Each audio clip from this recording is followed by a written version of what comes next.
Hey everyone, today I wanted to share my thoughts on the Rode VideoMic NTG.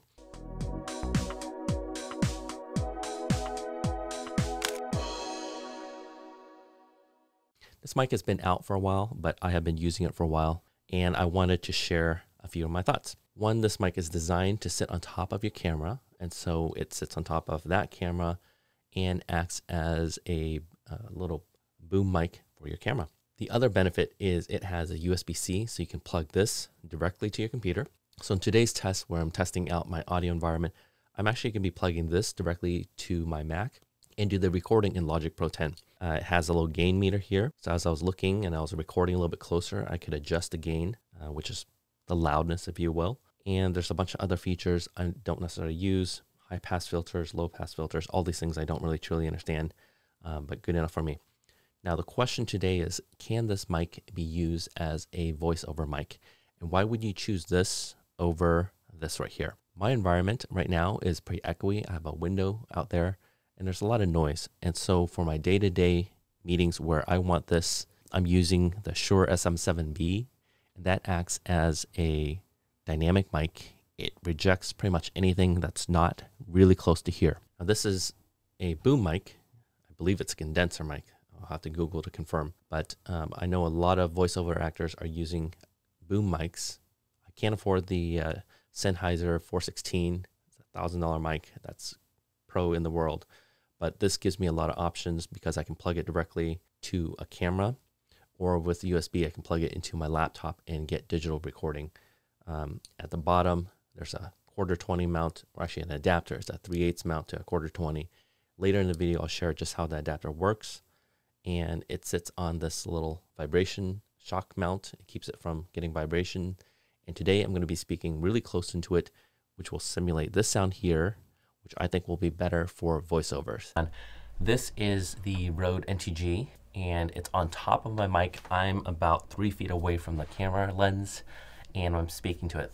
This is probably one of the worst scenarios because the mic is pretty far away. We're going to have to pick up the gain a little bit. It's going to pick up noise.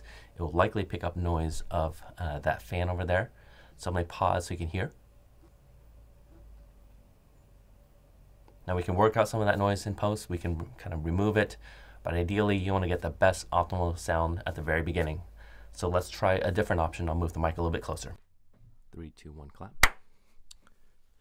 Okay, so this is the audio coming from the Rode VideoMic NTG. I have this, it's a boom mic, and people that are doing voiceovers typically will have this really close, and it should give me a very good kind of booming sound. I'm gonna keep that door window closed so we can hear some of the noise happening in the background, part of the game.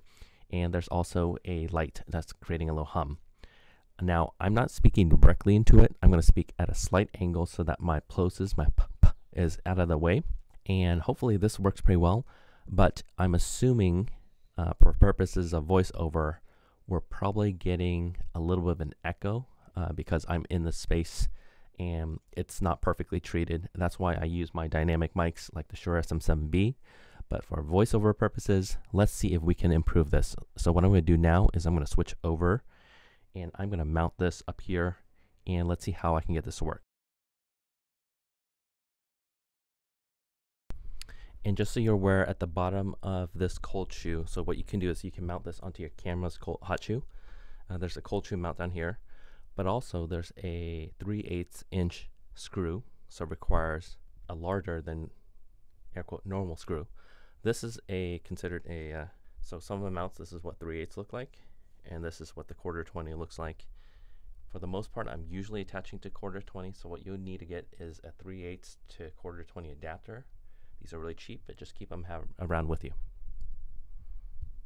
And in case you're curious, I have this on a Manfrotto light stand. This is a Manfrotto super clamp, and there's a little, I think it's called a spigot. It sticks out, and you can slide that down and clamp it in. Now, the reason I use this is because I just didn't want to twist this while the wire is here, so it'll twist a little bit. And now let me go get my blanket.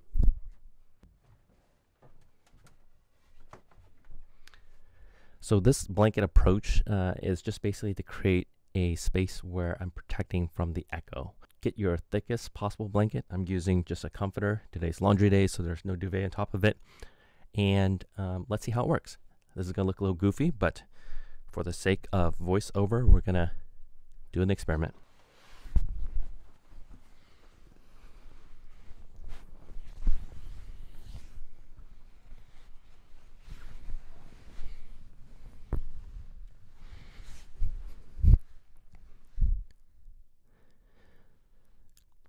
Okay, I'm now recording a voiceover. It feels really hollow in here because there's almost no echo.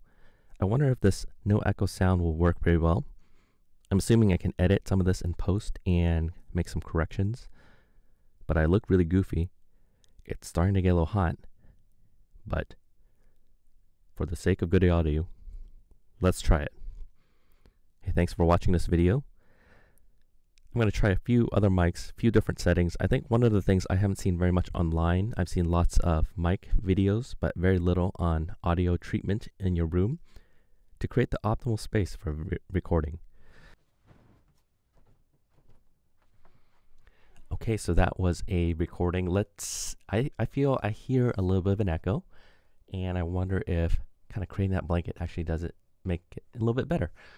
People are using and going inside their closets. If you have closets with lots of clothes, it's going to create that similar effect without having to throw a blanket on yourself. You just have to move your equipment over and do the recording. So hey, thank you for joining me today. I really appreciate you. Let me know what you think. I'm going to leave a link below to this mic and this device over here and a few other things I'm using for this recording. If you'd like to support me, feel free to click on some of those affiliate links. Otherwise, I will see you in the next one.